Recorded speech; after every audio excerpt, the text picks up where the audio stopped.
Good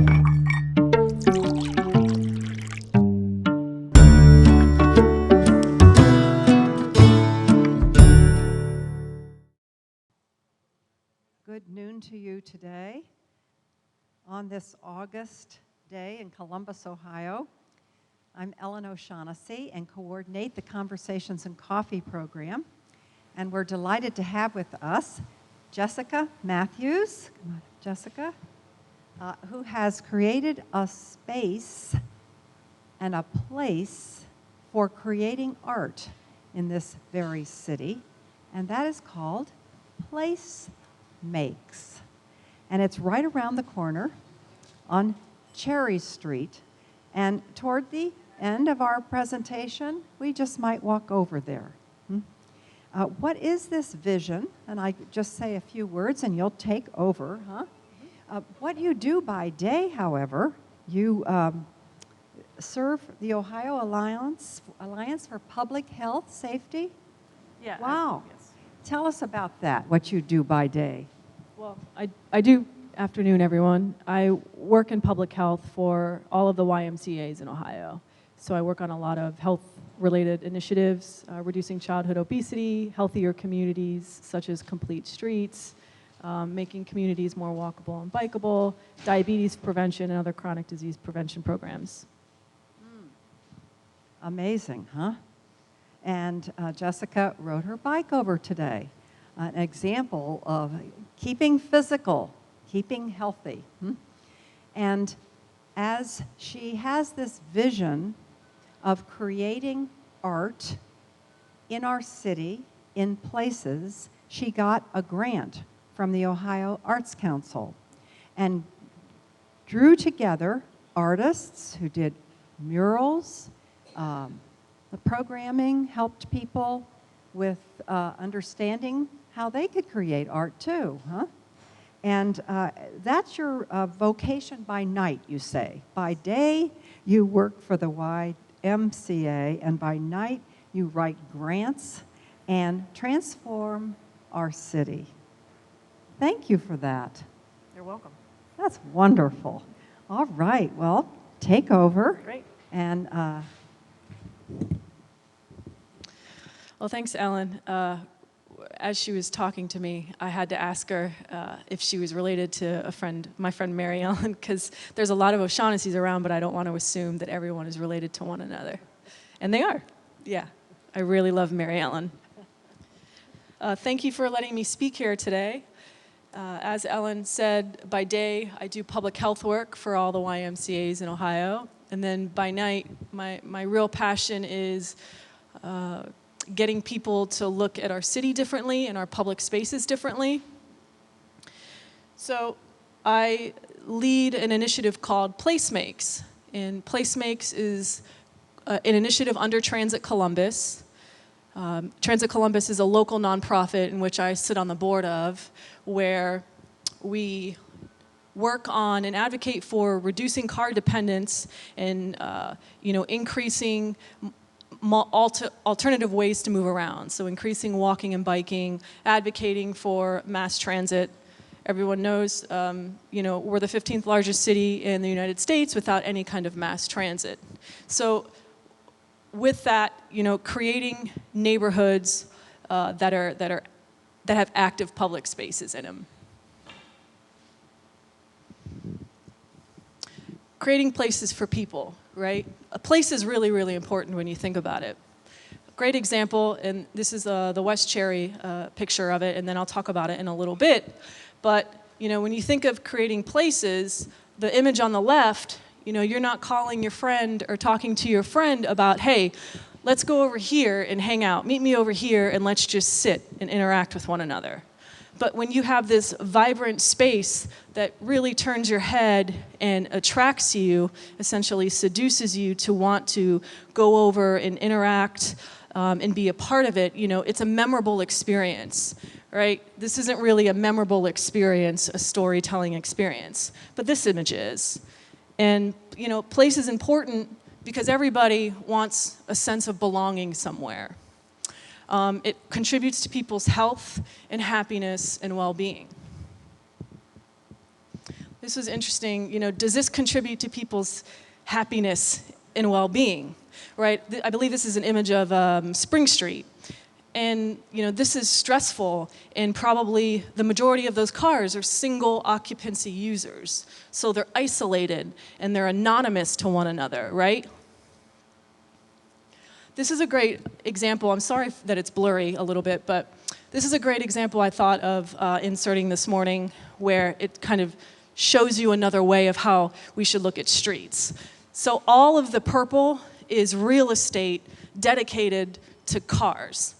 And then these little afterthoughts are crosswalks and bike lanes, right? So there's this dominance in this hierarchy of our streets of just pushing these machines forward, and this afterthought of human beings interacting in this space. Another way to put it is, even though there are these bike lanes and these crosswalks, a lot of people probably still feel intimidated interacting in these types of spaces. Does this show happiness and less stress and more of well-being, right? This is a little bit more democratic. You have people on foot and bike feeling like they can be in this space, as opposed to speeding cars. So again, there's a way of seeing streets as this double duty responsibility. They can get us to places conveniently and safely, but they can also be places. So PlaceMakes is really about redefining how we engage and how we interact and experience public spaces and what we define as public space. So when you think about public space, we think about parks, and we think about beaches and playgrounds, but streets are as well, they're public space. They're one of cities' greatest assets, yet I feel that they're not used to their fullest potential. So PlaceMakes really tries to have that conversation of, revealing more layers and showing streets in their entirety to what the majority of streets are now, which are just facilities of transport.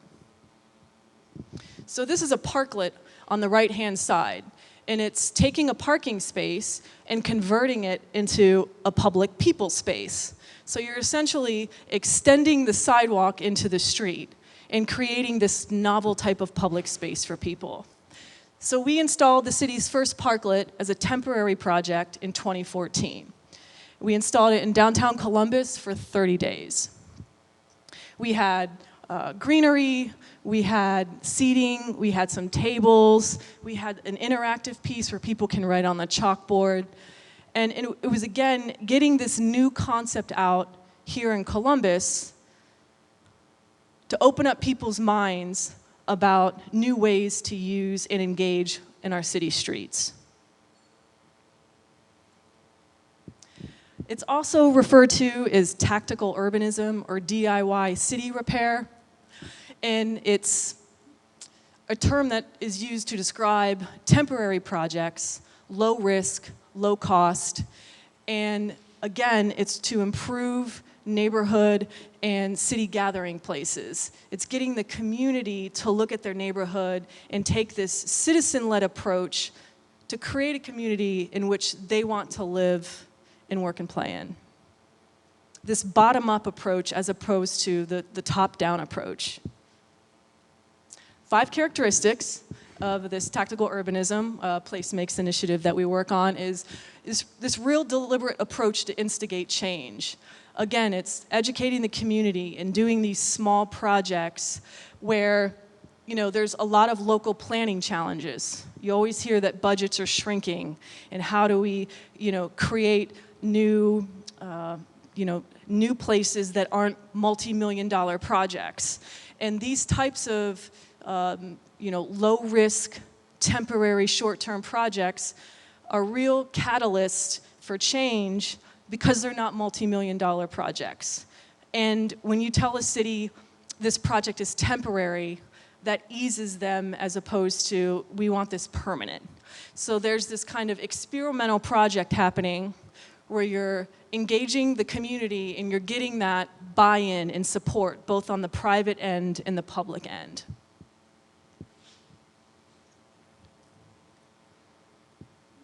Like I said, these types of short-term projects, they're happening globally. It isn't just Columbus, and they're very, very successful in transforming cities.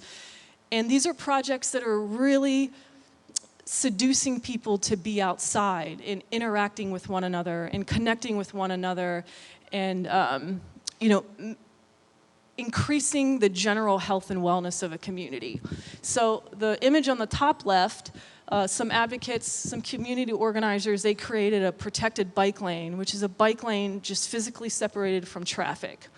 And it increased business profits, and it was so well received in Memphis that bike lane is now, the protected bike lane is permanent, and it's been extended, and I believe they've been looking at other streets where they can model it, and again, create this, use their streets in their entirety with these types of projects and these types of facilities. The image on the lower left, these are parklets that I was just mentioning earlier, and again, it's extending activity into the street and making the street more vibrant and kind of a theater of life, as opposed to just cars owning the street and using the street. So spilling life into the street. When you have people in the street, barriered, and you're just creating this vibrancy in the street, and there's this perception of safety where folks tend to slow down. So human beings become this traffic calming element in this interesting public space. With this one? We were in Westchester, Pennsylvania, and they had little restaurant, cafe, outdoor seating areas kind of like that. Mm-hmm. And it really made it was almost like a pedestrian street, as opposed to, cars could still go up and down. So is that something that would also be proposed for restaurants, so that temporarily in the summer they could either rent or use parklets like that? Absolutely. So that's the intent, which I can get into a little bit, but that is the intent for parklets and just kind of other projects that use streets differently or parts of streets differently. I can tag on to that in like 2 minutes, absolutely. This third one I really love. This is a installation piece in Quebec where, again, artists created this really fun tactile art installation that the community can interact with. And if you think about it, nobody would walk down that street prior to.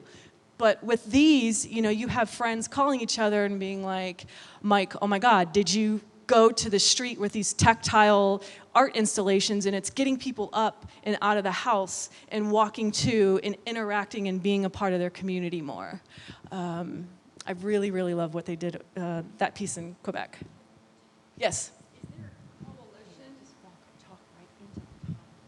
Is there a coalition or collaboration of other cities doing this, so that maybe you could borrow or rent that from one city to the next? That's a really cool idea. It doesn't look like it would break that easily, that you couldn't use it more than once. There probably are. I haven't looked up in terms of borrowing anything, but people kind of piecemeal and copy. They don't reinvent the wheel, essentially, when it comes to these types of projects. It could be more Columbus-based artists and ideas, kind of putting their own touch on a project like this.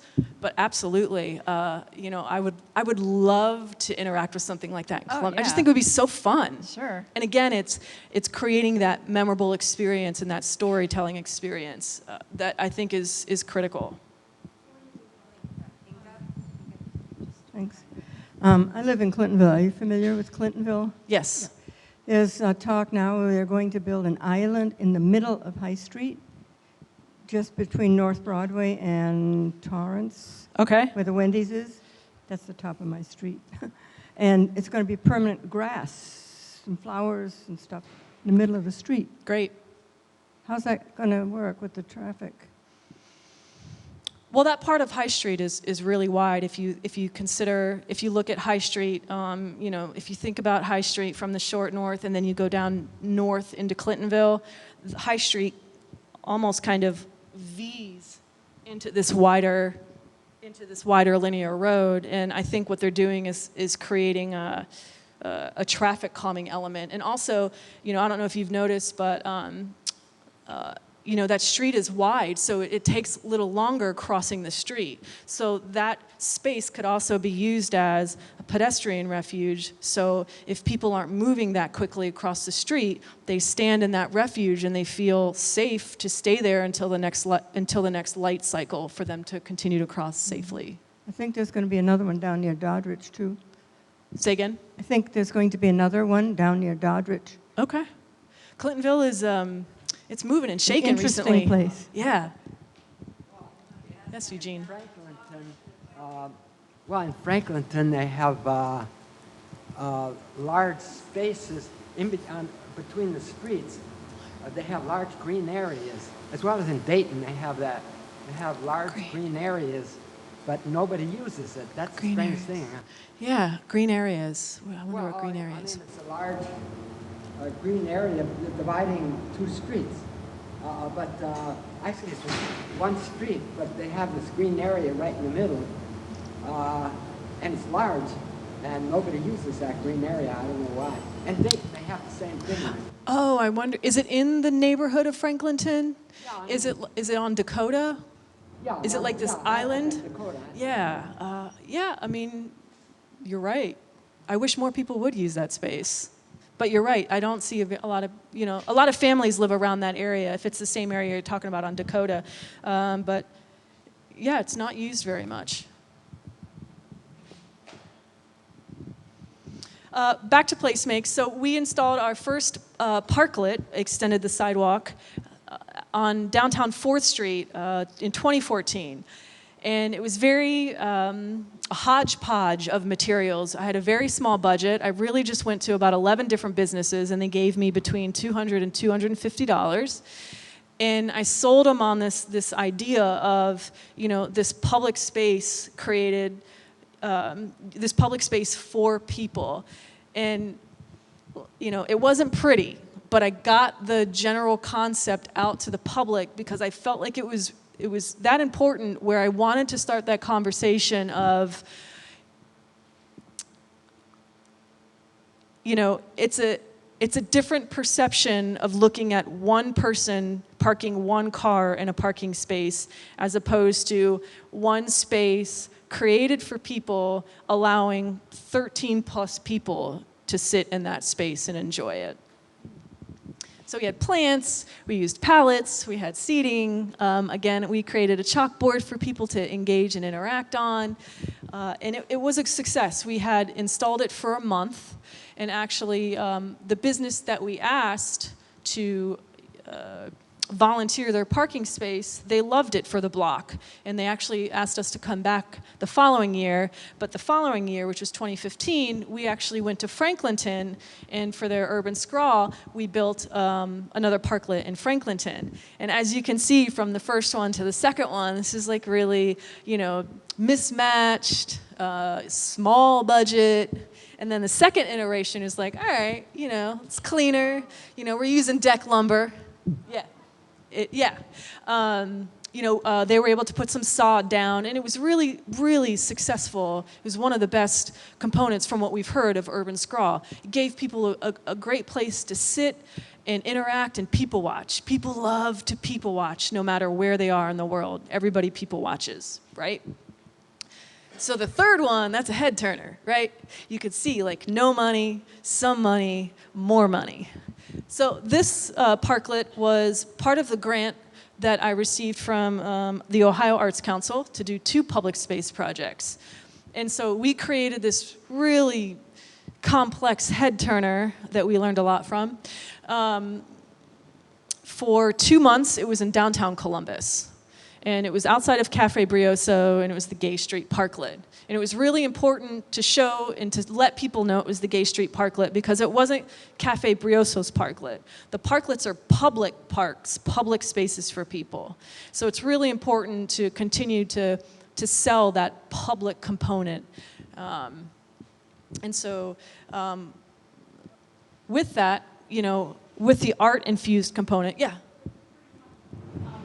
there an explanation of what those are? Yes, and you know what? I was gonna put that photo in here, and I didn't put it in here, but I'll let you know. Right on the outside, or on the outside here and outside there were 2 plaques, and one read, "What the heck is a parklet?" And then the other one was all of our sponsors.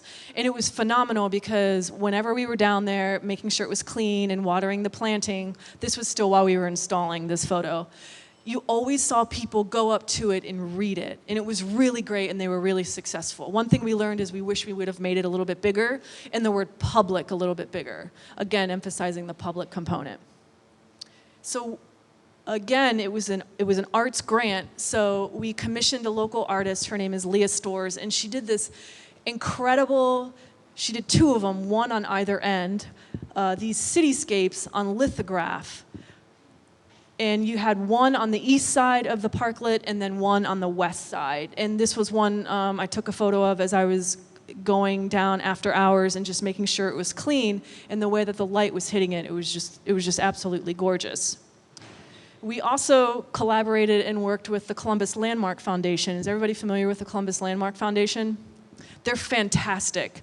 So they created all of this literature and these stories about downtown Columbus. And I didn't know that there were these vaults that are under the grounds, and just how it used to be this kind of investment area with scandals. Well, they put these stories together, and they had their monthly walks, and they started at the parklet, and then they did their walks. But what's great is on the bar top that we created, as you can see, there's plexiglass that we can open, and so we had little information about our PlaceMakes, but then we had these stories that people can read while they're eating. Not everybody eats with a partner or whatever, so you had this information that they were reading, and then they were looking up and they were like, oh my gosh, all this stuff happened right around me. And then they were looking at Leah's work of the cityscapes. And so it was just this really thoughtful integration of different types of arts coming together in the parklet. Oops. West Cherry Street, which is right over here, about 2.5 blocks. And so again, this is a before and after, where our team is kind of planning out, what we're wanting to design the street. And so I can't remember who it was that was in here, but somebody was like, where's West Cherry? And all of this meetings that we had and people we spoke with talking about transforming West Cherry, everyone said, they looked up and they were like, where's West Cherry? So that was another reason why we chose this street. Turning a no-name, you can't think about street into this, memorable experience, this polka-dotted street that's in the middle of downtown Columbus. So we converted the street for 2 months. The permit just finished August 4th, and the collaboration was incredible. We probably had up to 20 different types of artists, visual artists, graffiti artists, painters. We had a yarn bomb. If anybody has heard of yarn bombing, these artists, they knit together these interesting, almost art pieces through yarn, and they put them on things. And so we had this pole that was right in the way, and so they yarn bombed the pole. And so, again, a new art medium to get, in front of the public, which was incredible. And we like to incorporate fun. This is a good sign. A lot of people got their pictures taken in front of this is a good sign. Poles on North High Street, just below Henderson, that have knit scarves on them. Oh, perfect. There is a place. There's yarn bombing Henderson. Below Henderson. Yeah. Yes. If you're driving north No. Oh, okay. I thought it was on the right hand of the street, right side of the street. Yes, I've seen them. Yes, they're great. Another art component was there was this organization called C-Bus Libraries. In Clintonville, there's tons of pop-up little libraries and kind of all over the city where they're happening. Well, this organization received a grant, and one of the pop-up libraries that they built was for West Cherry Street. And what was really beautiful about this one was there were 5 different artists that throughout the 2 months, they just came and they added their artistic element. So on this side was, one artist that created. On the back side, there was this splash of color that another artist created, and they actually integrated it and installed part of it on the street. There were these other small little artistic components that if you're paying attention, you can be like, oh my God, I didn't know that was there. So it was really creative. Again, the continued collaboration that happened on West Cherry Street was really amazing and wonderful. Otterbein reached out, and they had a summer class that wanted to participate in the PlaceMakes West Cherry Street project.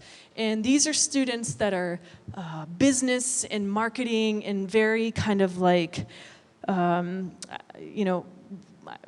not artist thinking type of people. And the class was very, it was a community organizing kind of advocacy. So they were stepping outside of their box in terms of this class, and they did these different types of interactive data collecting. So one of them, for example, was, has anybody heard of geocaching? Okay, so there was a geocache where you're basically walking around and you find this box, and then you can open up the box and there's this note from the person that created it. And so there's also some treasures in there, as well as for this particular one, they just asked questions about West Cherry Street. So it was an interesting way to collect data. This community mural, which is actually still on West Cherry Street. So we commissioned another local artist. Her name is Rebecca O'Neill, who's also a librarian in Westerville. We asked her to create this. Well, we applied for a world record breaker. And the idea was to get a certain number of people to participate in painting this mural. Well, on the launch, we had all of these kids, and they just started painting, and we were like, we can't just tell kids to stop painting. So we nixed the world record, but over 170 residents, because we used wristbands to help us data collect, over 170 residents contribute to painting this 40-foot mural. So it's plywood, and it was 5 pieces of plywood, 8 feet in length. And I think that's really, really special. So the programming, we had an art studio right off of Cherry Street, and they were one of the biggest supporters. So again, it's taking this space that's created for people and turning it into a community. This makes you want to be a part of this street or this experience, not the street being empty. And this was really special. I think they got up to 150 or 160 people throughout the two-block street closure. We like data collecting, and we want to really interact with folks. So we worked with Orange Barrel Media, and we put up these panels on the side of the Swan Cleaner building. And, in the middle was the story of West Cherry and kind of, would there be a chapter 2? And then on either end, there was this open-ended question of the future of West Cherry Street has. And so people could fill in, what could the future of West Cherry Street be? We were really hoping it got filled in, and it did. It was really impressive. When we closed, when our permit expired on August 4th, we had a small little closing party, and I went and documented all of these ideas, and I was sure that there was going to be some obscenities, because you give people a blank canvas, there usually is, and there weren't any obscenities. There was some repetitiveness, like a lot of people like the idea of live music, rotating artists, but there were no obscenities, which I thought was really impressive. So that's really exciting. we have high hopes of Chapter 2 for West Cherry. And, there's some really valid ideas here that we can integrate into a Chapter 2 of West Cherry. And the idea is to create a permanent pedestrian public space for the entire length of West Cherry, so from High Street all the way down to Civic Center. So I think that is it.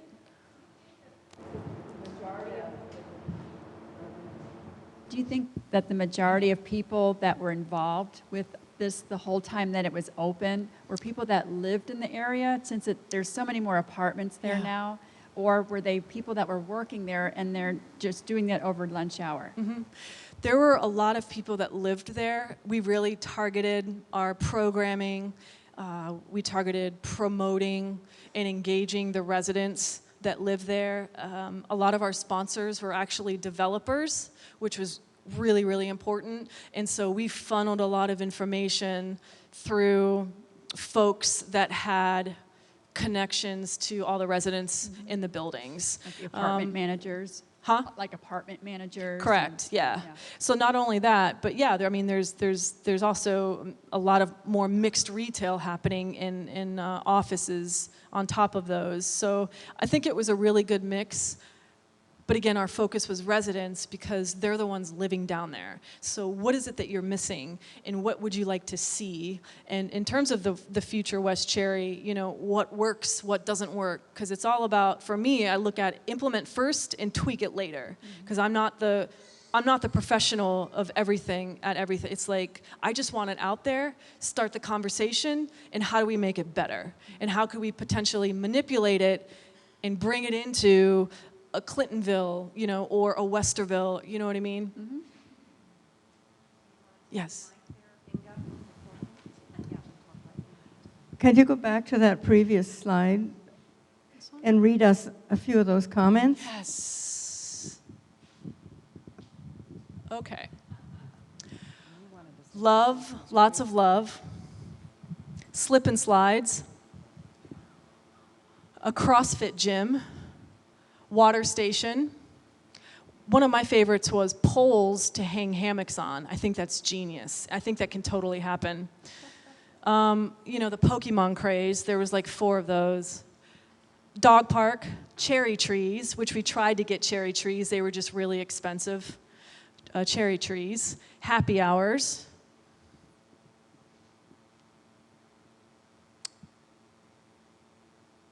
Movies.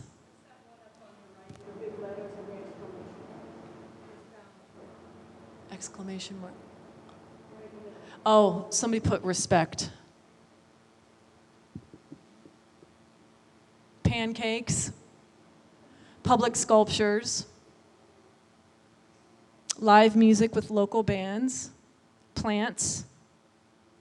Hopscotch.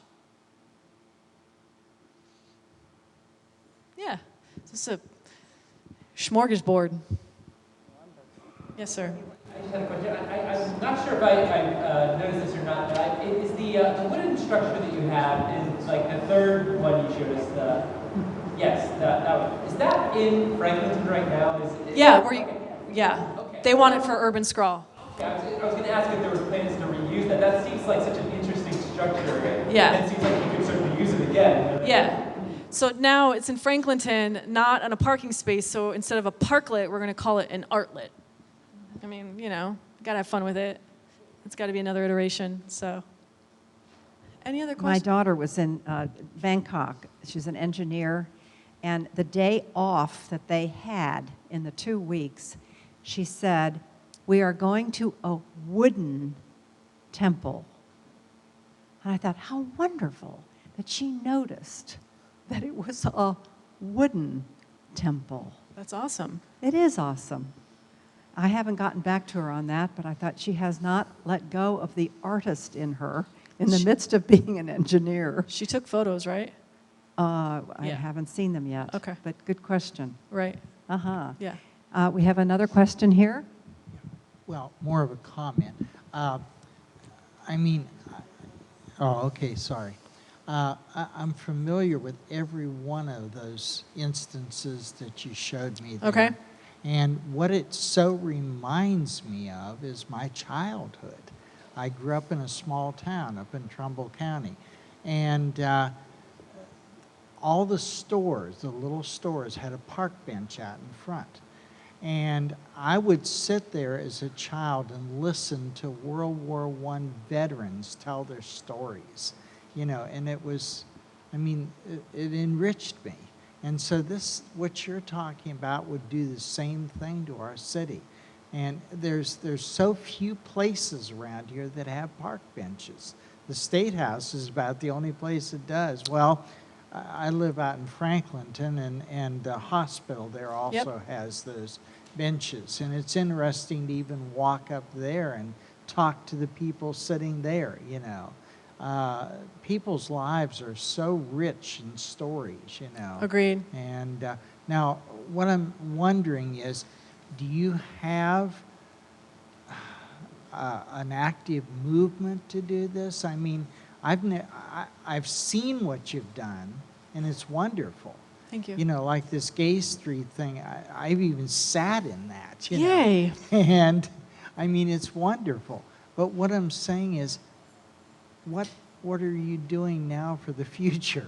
I'm taking a little rest, but the intent is, you know, like one of the bullet points is to instigate change. So we don't want to continue to have every project temporary. The temporary is to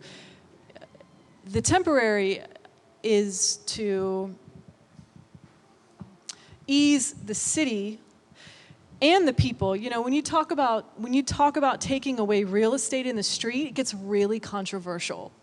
And so when you come at it from a temporary point of view, in this low risk point of view, get people to like dip their toes in and experience it and create that buy-in and support and demand. That's what we want to do, and we want to educate people at the same time. And I feel that community is really getting back to connecting with one another, as opposed to you know, isolating themselves, you know, not necessarily always using their back porches, but you know, using their front porches and looking at people. You know, there's this community cohesion that people don't think relates to their quality of life, and it absolutely does. So it's to continue to do these, and then to go to the city and say, hey, there are some things that, you know, we'd like to change in terms of code, in terms of regulation, so that we can have more of an easier time implementing these projects to where people want them. You know, a great example is San Francisco. I used to live there, and I got my inspiration of parklets in San Francisco. They have the most successful parklet program in the country. They've converted permanently over 50 parking spaces, and the designs of each and every one of them are limitless and creative. And they have this very comprehensive manual of how to do it. And it gives the businesses and the residents, because the residents can choose to do this, but it gives them the option of having a parklet permanent, or if they just want it temporary. And it's a literal step-by-step guide on what to do. And so we want to have that option here, and not just put in all of this work, because it was a lot of work for a temporary project. It was good, and it's getting a second life in Franklinton, so.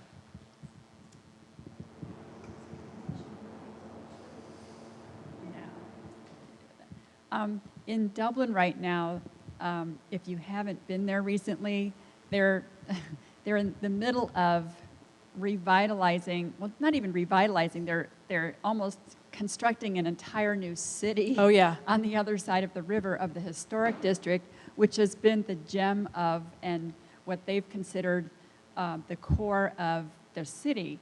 So I've been on a committee that's trying to make sure that we still bridge the old and the new, and we're trying to come up with interesting, different kinds of ways to make sure that people still get involved with the historic area as well as the new area, and to let them both be bridged together, literally.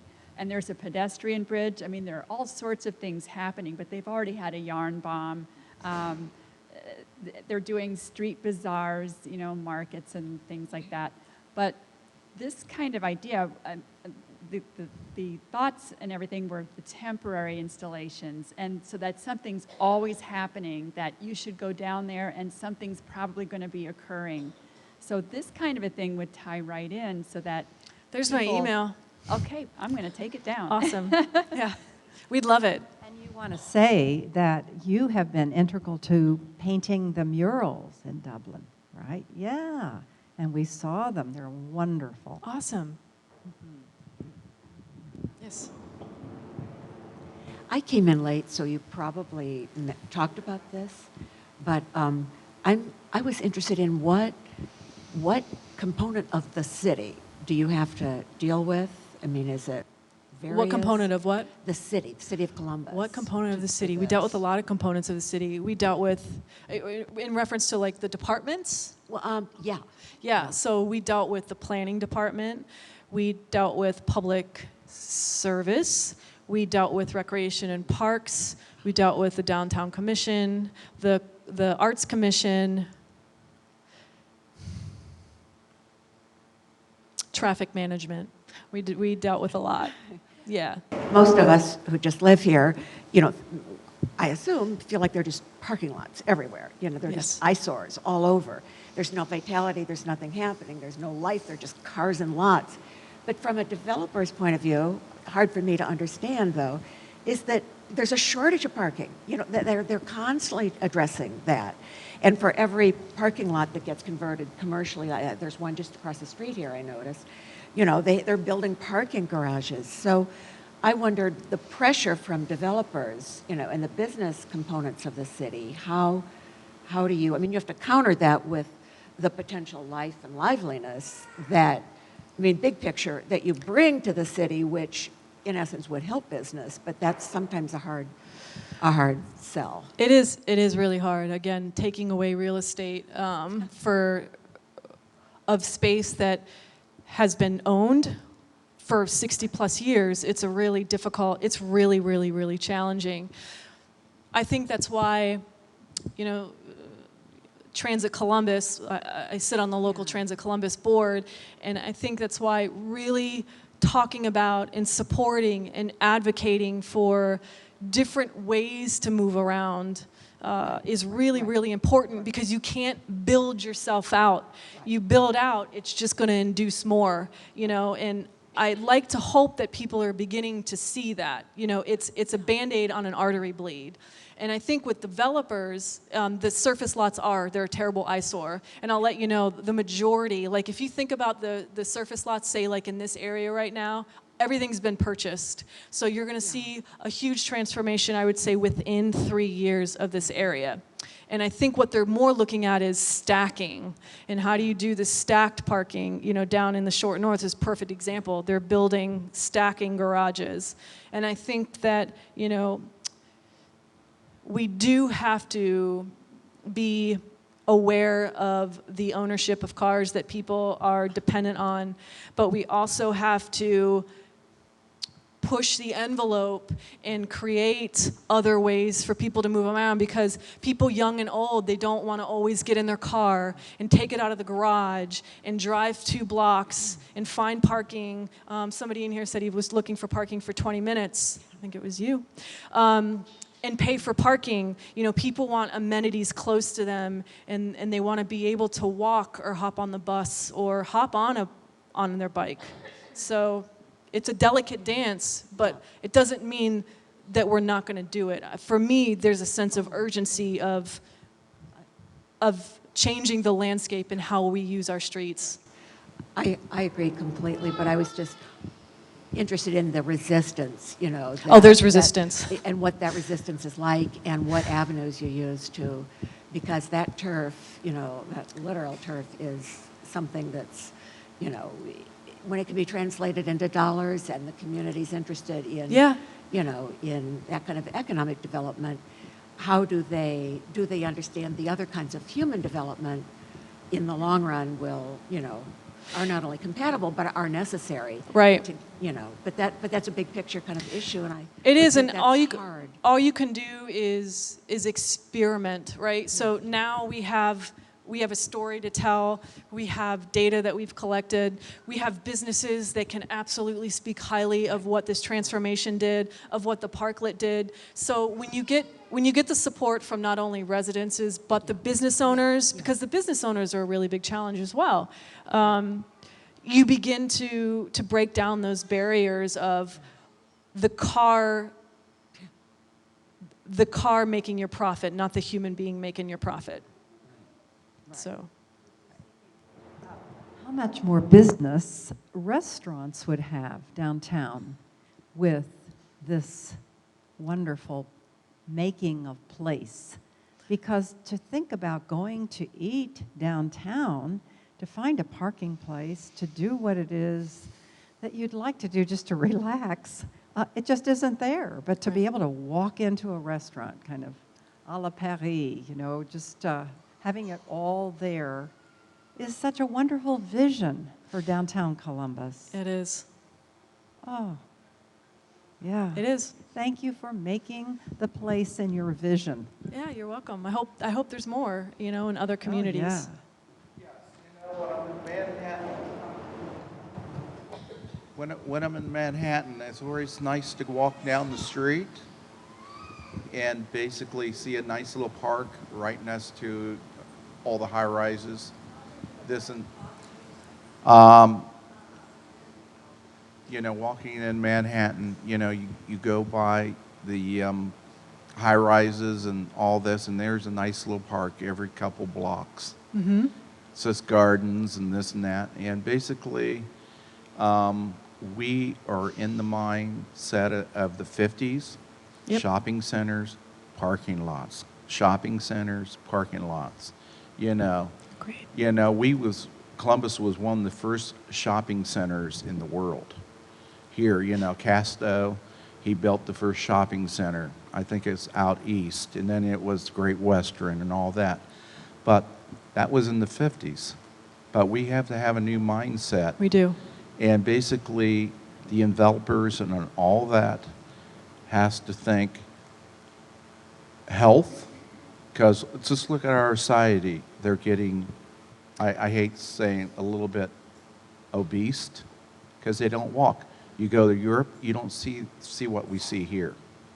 I hate putting it so bluntly, I'm probably 40 pounds overweight because I probably don't walk like somebody over in Paris or Manhattan or something like that, just because of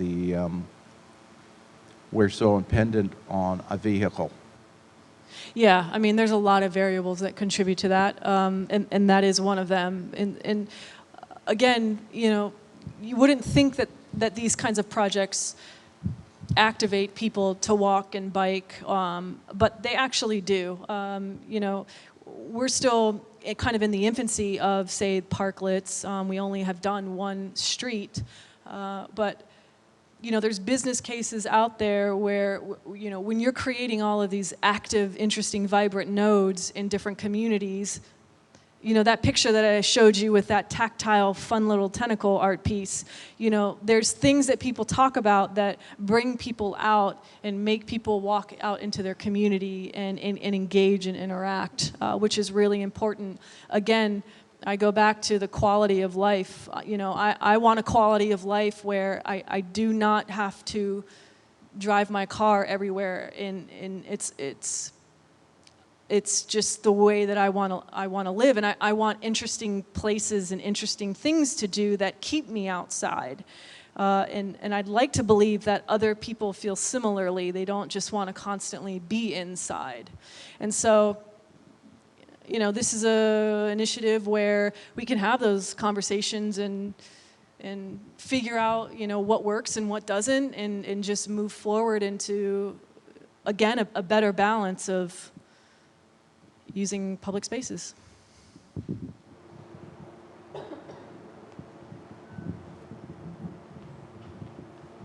And just like I saw the classes for the yoga, Yeah. that would be a way for neighbors to get to know who lives next door without feeling intimidated and having little community things like that, because otherwise, if you hadn't had the street cut off like that, there wouldn't have been an event like that. No. So, I mean, there's so many benefits to just people interacting and not having that same opportunity in any other way, really. Right.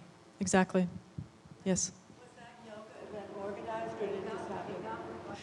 She asked if the yoga event was organized. Yes, it was organized. We had a business right on the street who was really supportive, and he wanted to see how many people could fit in those 2 blocks and take a yoga class. So that one was a specifically organized event.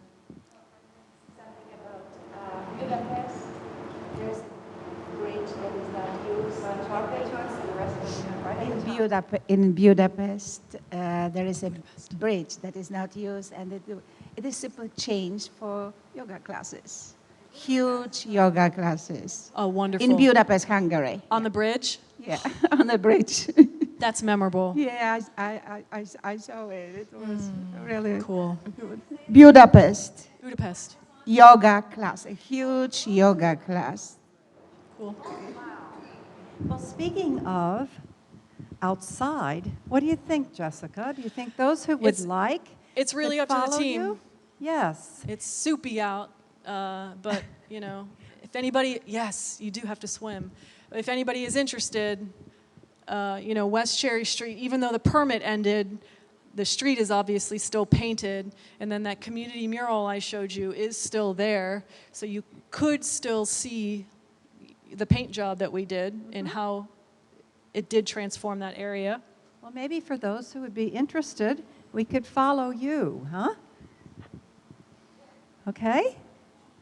What do you think? Wasn't that great? Oh, thank you so much, Jessica. That was Thanks for just having me. Wonderful. Really good questions. Thank you. Uh-huh.